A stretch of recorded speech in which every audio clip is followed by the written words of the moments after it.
1930, nous avons quitté la Pologne, le pays, pour revenir rejoindre notre père qui travaillait déjà en Normandie, dans les mines de fer. Malheureusement, il y a eu en 1939 cette déclaration de guerre. Et là, moi, étant donné que j'ai passé mon conseil militaire, j'étais appelé et je n'avais que 17 ans. Et le départ s'est fait à partir de Kotkidan, où se formaient les unités polonaises. Notre formation ne s'est pas terminée. Je venais à peine d'arriver que 2 jours après, on quittait Kotkidan.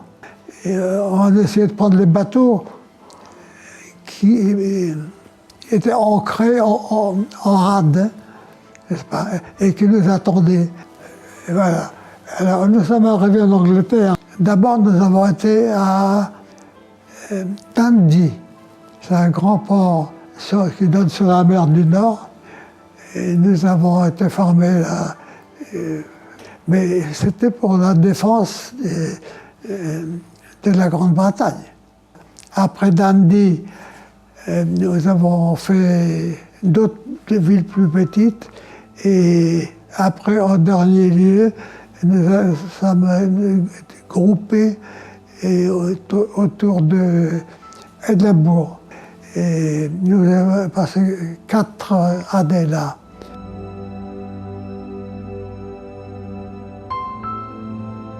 À partir de ce moment-là, nous savions que nous allions participer au combat. Mais c'est toujours l'attente, que nous ne savions pas quand nous allions débarquer. La division était coupée en 2. La moitié de la division a débarqué à Romanche et la seconde moitié a débarqué à Courseulles. Et il a fallu attendre notre tour. Nous sommes allés sur Bayeux. Et le 7 août, la décision a été prise par les autorités. Et il fallait qu'on se prépare pour rejoindre le front. Il s'est avéré que notre char avait une mission très particulière. C'était pour guider les feux de l'artillerie canadienne.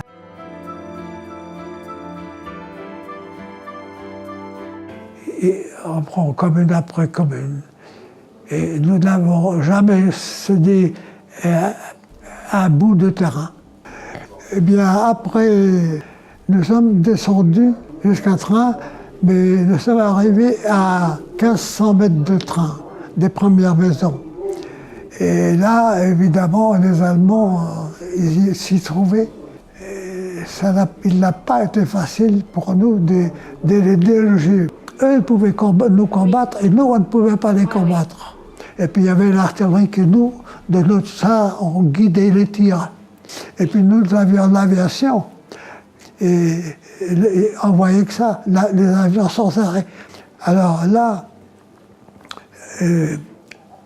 nous avons subi le feu. On croyait que c'était des chars allemands. Et en réalité, il n'y en avait qu'un seul. Je ne comprenais pas ce qui se passait. À ma gauche, plutôt détruit, et à ma droite, détruit.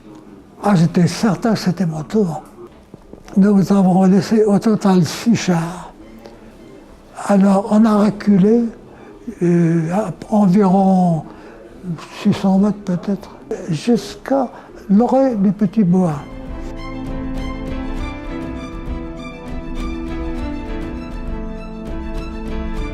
Ils ont anéanti et le canon anti-char allemand et le panthère allemand.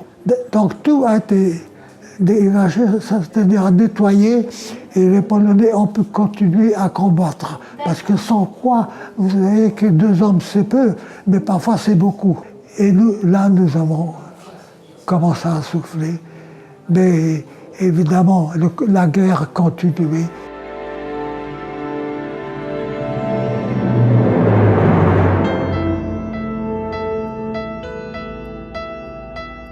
Après les combats, la division est restée pour occuper un secteur en Allemagne. C'est là que nous terminons notre guerre.